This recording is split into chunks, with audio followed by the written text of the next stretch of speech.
Jaz sem Melita. Jaz pa Lana. Sve sošolki in oboževalki Nina Pušlar. Bili so že na veliko njenih koncertih, Nina včasih srečave tudi na bližnjem hribu zraven šole. ki jo je obiskovala tudi ona.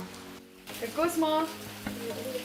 Zakaj si naju povabila na gradišče? Da vidite, kje jaz nabiram svojo kondicijo za vse koncerte, kam pridem včasih samo na kavo, skratka razgledna točka na moj domači kraj.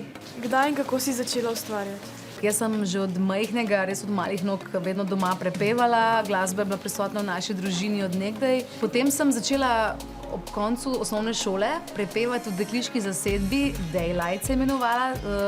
Zasedbo so sestavljale poleg mene še 3 prijateljice, moje sošolke. V bistvu je bila naša prva skupna točka oziroma naš prvi skupni nastop na naši valeti ob koncu 8. razreda takrat. Kako si zbrala pogum in se prijavila na bitko talentov? Mi ga ni bilo treba zbrati, zato ker so za to poskrbele moje prijateljice.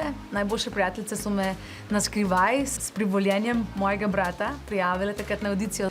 In sem zdaj po teh 18 letih res hvaležna za to, da so naredile ta prvi korak zame. Ali ti gre kakšna pesem, ki si jo že velikokrat zapela, že kaj na živce? Niti slučajno. Za vse sem res vesela in so prišle pač v enem obdobju mojega življenja, jih imam rada. Bi pa mogoče izpostavila pesem, ki mi je najljubša in jo imam najraje. Pesem Ni ona, ker je prva, bo pač vedno imela posebno mesto v mojem srcu.